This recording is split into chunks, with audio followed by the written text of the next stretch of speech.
अस्सलाम वालेकुम। आज की वीडियो में हम करेंगे जी एक्सरसाइज 7B है जी mathematics book 2D2 7th edition जो अपडेटेड 7th एडिशन आया उस एक्सरसाइज है ये, और इसका हम करेंगे आज की वीडियो में। क्वेश्चन नंबर 4 को मैं कंप्लीट सॉल्व करवाऊंगी और इससे जो पिछले क्वेश्चंस है वो मैं पहले सॉल्व करवा चुकी हूँ, उसका लिंक मैं डिस्क्रिप्शन में दे दूँगी, आप वहाँ से देख लीजिएगा।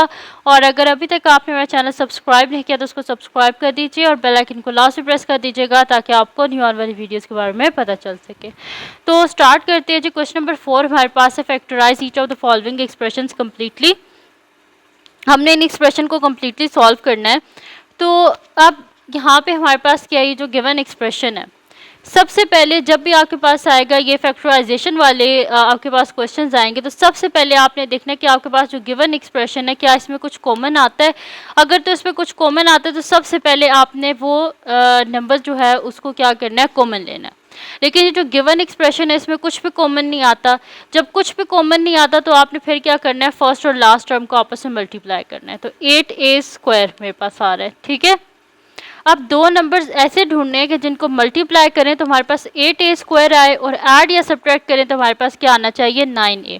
क्योंकि ये तो बहुत ही सिंपल सा हमारे पास बन गया। 8a² हमें पता है कि 8 × 1 क्या होता है। मैं अगर इस तरह करूँ 8a × a तो मेरे पास क्या बन जाएगा, 8a²। और मैं इसे जब ऐड करूँगी 8a + a तो मेरे पास क्या बन जाएगा, 9a। ठीक है, तो ये तो बड़ा इजी सा था, तो इसको तो हम इसी तरह सिंपल सॉल्व कर लेते हैं कि a² और 9a की जगह हम क्या लिखेंगे। पहले तो हम इस एक्सप्रेशन को यहाँ पे लिख लेते हैं ना दोबारा से। तो 9 की जगह 9a की जगह अब हम क्या लिखेंगे, ये लिखेंगे 8a + a + 8। अब हमने करना क्या है, पहले फर्स्ट टू टर्म्स में से देखना है कि हमारे पास क्या कॉमन आ रहा है। तो यहाँ से हमारे पास a कॉमन आ रहा है तो a को कॉमन ले लेंगे तो मेरे पास क्या आ जाएगा, a + 8। अब नेक्स्ट टू टर्म्स में से देखें क्या कॉमन आ रहा है, तो इनमें से 1 कॉमन आ रहा है तो हमारे पास आ जाएगा a + 8। अब एक दफ़ा इन दोनों टर्म्स को लिख लें और एक दफ़ा इन दोनों टर्म्स को, यानी कि a + 8 और a + 1। तो ये आ गया मेरे पास इसका आंसर, और यहाँ पे जो इसका ए पार्ट है वो हमारे पास सॉल्व हो गया। ठीक है, अब हम करते हैं इसका नेक्स्ट पार्ट जो कि हमारे पास है जी इसका बी पार्ट। तो बी पार्ट को हम यहाँ पे सॉल्व कर लेते हैं। बी पार्ट को मैं लिख लेती हूँ। क्वेश्चन नंबर 4 का बी पार्ट है जी मेरे पास कि b² + 8b + 15। तो हम क्या करते हैं जी, इसका सोल्यूशन स्टार्ट करते हैं। बिल्कुल वैसे ही करेंगे, फर्स्ट और लास्ट टर्म को हम आपस में मल्टीप्लाई करेंगे। तो मेरे पास क्या आ जाएगा, b² × 15 = 15b²। अब दो ऐसे नंबर्स ढूंढने हैं कि जिनको मल्टीप्लाई करें तो हमारे पास क्या आए, 15b², और ऐड या सब्ट्रैक्ट करें तो हमारे पास क्या आना चाहिए, 8 आना चाहिए। तो 15 किन नंबर से आ सकता है, एक तो हमारे पास होता है 3 5 15, और इसी से हमारे पास आंसर भी आ सकता है। वो किस तरह कि मैं अगर कर दूं 3b × 5b तो मेरे पास क्या आ जाएगा, 15b²। और अगर मैं कर दूं 3b + 5b तो मेरे पास क्या आ जाएगा, 8b। तो अब हम क्या करते हैं, 8b की जगह क्या लिख देते हैं, 3b + 5b।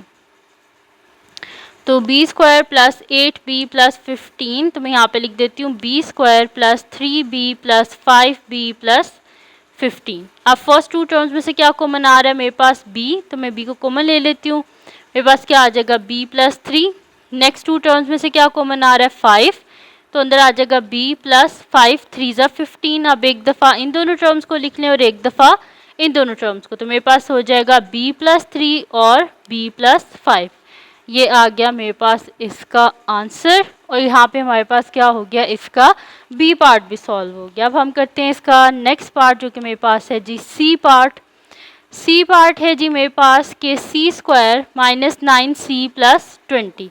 तो इसका हम सोल्यूशन स्टार्ट करते हैं। मेरे पास है c² - 9c + 20। अब फर्स्ट और लास्ट टर्म को मल्टीप्लाई करने से क्या आ रहा है, c² × 20 = 20c²। अब दो ऐसी टर्म्स हमने ढूंढनी है कि जिनको हम मल्टीप्लाई करें तो हमारे पास आए 20c², और ऐड या सब्ट्रैक्ट करें तो हमारे पास 9 आना चाहिए। तो एक तो हमारे पास होता है 2 × 10 हमारे पास 20 होता है, लेकिन 10 + 2 क्या होता है, 12 होता है, और 10 - 2 8 होता है। तो ये रिजेक्टेड है, ये हम नहीं कर सकते। एक हमारे पास होता है 5 4 = 20।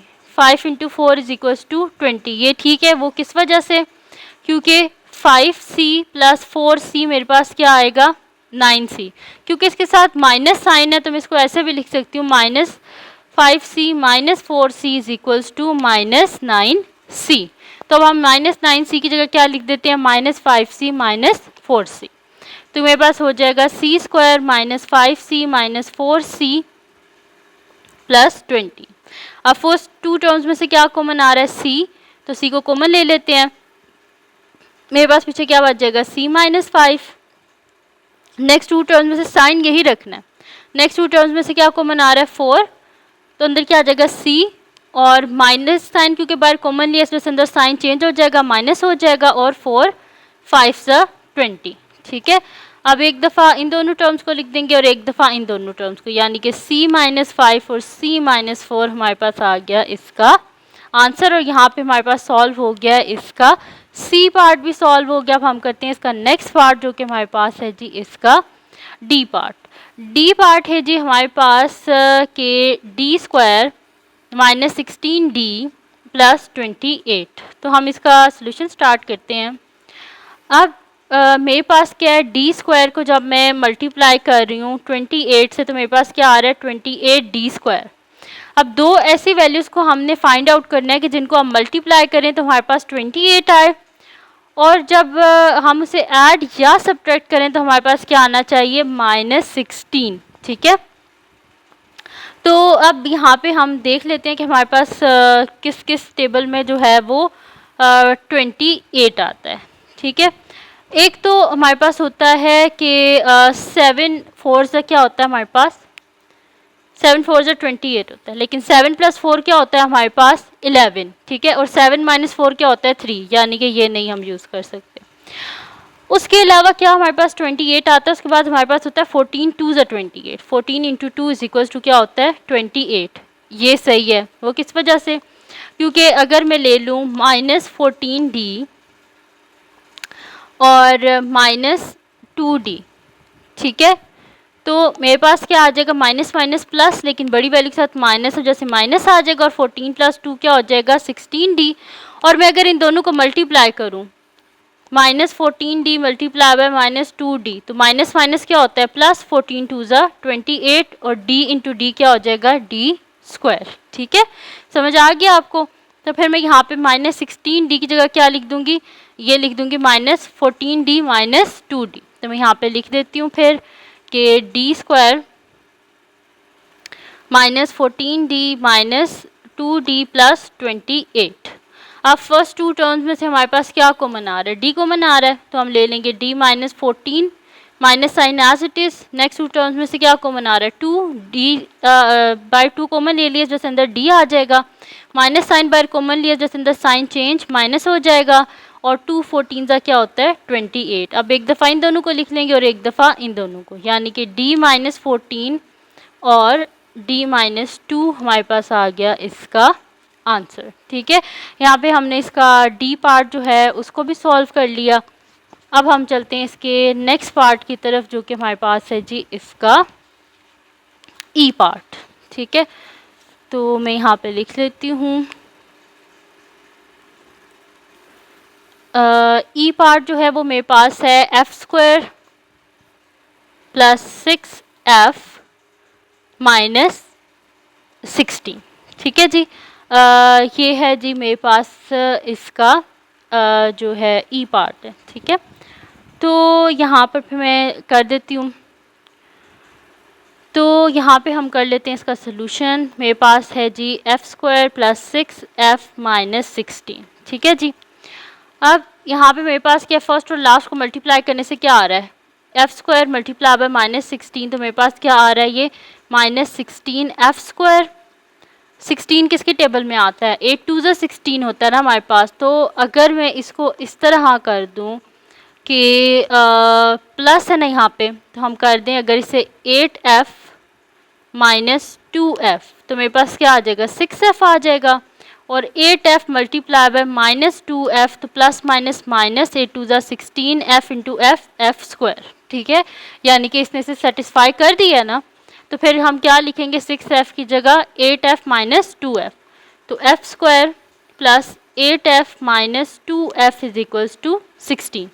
फर्स्ट टू टर्म्स में से क्या कॉमन आ रहा है, f कॉमन आ रहा है, तो अंदर मेरे पास आ जाएगा f plus 8। Next two terms में से मेरे पास क्या आ रहा है, ये माइनस है, सॉरी, यहाँ से माइनस कॉमन आ गया, और इन दोनों में क्या कॉमन है, 2, क्योंकि 2 के टेबल में 16 आता है, तो अंदर आ जाएगा f बाहर माइनस साइन कॉमन लिया, इस वजह से अंदर साइन चेंज हो जाएगा, प्लस हो जाएगा, और 2 8 जा 16। अब एक दफ़ा इन दोनों को लिख लेंगे और एक दफ़ा इन दोनों को, तो मेरे पास आ जाएगा f प्लस 8 और f माइनस 2 इसका आंसर। ठीक है, तो यहाँ पे सॉल्व हो गया हमारे पास, इसका ई पार्ट भी सॉल्व हो गया। अब हम करते हैं इसका नेक्स्ट पार्ट, जो कि मेरे पास है जी इसका एफ पार्ट। एफ पार्ट है जी मेरे पास H square plus 2h minus 120। ठीक है जी, तो फर्स्ट और लास्ट को मल्टीप्लाई करने से तो सामने हमारे नज़र आ रहा है कि हमारे पास क्या आएगा, माइनस 120 एच स्क्वायर। तो H square multiply by minus 120 is equals to minus 120 H square.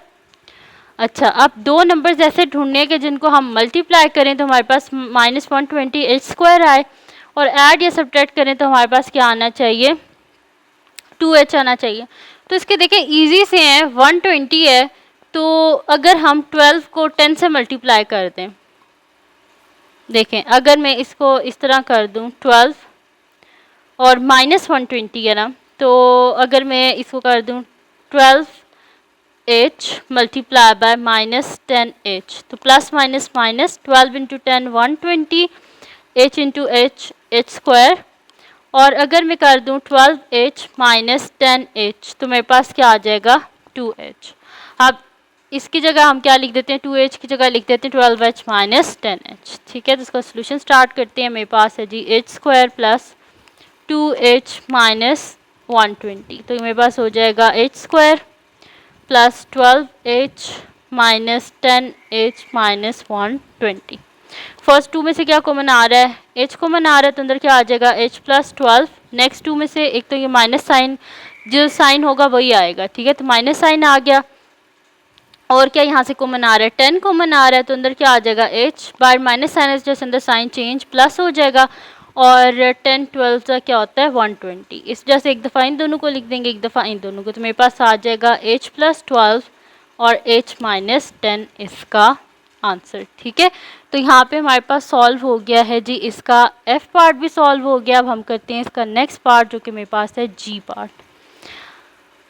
g part जो है वो मेरे पास है k स्क्वायर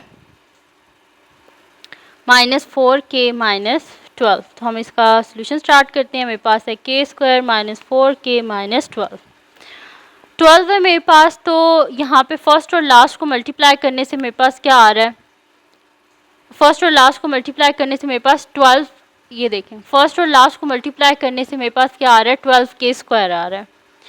तो यहाँ पर हम क्या कर देंगे, 12 क्या होता है हमारे पास, 6 2 ज़ा 12 होता है ना, तो यहाँ पे मैं लिख देती हूँ फिर k स्क्वायर, और माइनस है यहाँ पे तो बड़ी वैल्यू के साथ माइनस आ जाएगा, तो minus 6k plus 2k minus 12। ठीक है, 6 2 ज़ा क्या होता है हमारे पास 12 होता है, और माइनस 6k प्लस 2k क्या होता है हमारे पास minus 4k। First two terms में से क्या कॉमन आ रहा है हमारे पास k, तो अंदर क्या आ जाएगा k minus 6। Next two terms में से क्या कॉमन आ रहा है 2, तो अंदर क्या आ जाएगा k माइनस 6। एक दफ़ा इन दोनों को लिख देंगे, एक दफ़ा इन दोनों को, तो मेरे पास आंसर क्या आ गया, k माइनस 6 k प्लस 2 आ गया जी इसका आंसर। ठीक है जी, यहाँ पे सॉल्व हो गया हमारे पास, इसका g पार्ट भी सॉल्व हो गया। अब करते हैं हम इसका लास्ट पार्ट, जो कि है मेरे पास इसका h पार्ट है। ठीक है, तो वो मैं इधर साइड पे ही कर लेती हूँ। यहाँ पे हम कर लेते हैं इसका लास्ट पार्ट। लास्ट पार्ट है जी मेरे पास h पार्ट है m square minus 20m minus 21। ठीक है, तो हम इसका सोल्यूशन स्टार्ट करते हैं। हमारे पास है m square minus 20m minus 21। तो ये तो देखने में इतना इजी लग रहा है, फर्स्ट और लास्ट को आप मल्टीप्लाई करें तो आपके पास क्या आता है माइनस 21m स्क्वायर, और ऐड या सब्ट्रैक्ट करने से हमारे पास क्या आना चाहिए 20 आना चाहिए। तो अगर हम इसको कर दें कि 21 में से अगर हम 1 को माइनस कर दें तो हमारे पास क्या आ जाएगा, 20 आ जाएगा। और 21 को जब हम 1 से मल्टीप्लाई करेंगे तो हमारे पास क्या आ जाएगा, देखें फर्स्ट और लास्ट को मल्टीप्लाई करने से हमारे पास क्या आता है, -21 एम स्क्वायर। ये देखें हमारे पास है ना एम स्क्वायर मल्टीप्लाई बाय -21, तो क्या आ रहा है -21 एम स्क्वायर। और अगर मैं इसके फैक्टर्स इस तरह कर लूँ कि मैं कर लूँ 21m -21m multiply by m, तो मेरे पास क्या आ जाएगा, plus minus minus 21m square. और मैं जब इसे ऐड करूँगी -21m प्लस m, तो प्लस माइनस माइनस, और 21 में से जब 1 गए तो मेरे पास क्या आ जाएगा, 20 बड़ी वैल्यू के साथ माइनस है, जैसे माइनस आ जाएगा और साथ में m, तो -20m की जगह मेरे पास क्या आ जाएगा, -21m प्लस m। ठीक है, तो फिर मैं यहाँ पे लिख देती हूँ इसकी जगह m square -21m plus m -21। First two terms में से क्या कॉमन आ रहा है m, अंदर क्या आ जाएगा m -21। लास्ट टू टर्म्स में से क्या कॉमन आ रहा है 1, तो अंदर आ जाएगा m -21। अब एक दफ़ा इन दोनों को लिख देंगे और एक दफ़ा इन दोनों को, तो मेरे पास आ जाएगा m -21 और m +1 इसका आंसर। ठीक है जी, तो ये थी जी आज की वीडियो जिसमें मैंने आपको करवाया है एक्सरसाइज 7B का क्वेश्चन नंबर 4। तो अगर ये वीडियो आपके लिए हेल्पफुल है तो उसको लाइक कीजिएगा, चैनल को सब्सक्राइब कीजिएगा और बेल आइकन को लास्ट में प्रेस कर दीजिएगा ताकि आपको न्यू आने वाली वीडियोस के बारे में पता चल सके। और जो मेरे सेकंड चैनल है जिसके बीच में कुकिंग की, क्राफ्ट्स की, रिडल्स की, ट्रैवलिंग की वीडियोज़ हैं, उसका लिंक भी डिस्क्रिप्शन में, उसको भी सब्सक्राइब कर दीजिएगा। अपनी दुआओं में लास्ट में याद रखिएगा। अल्लाह हाफिज़।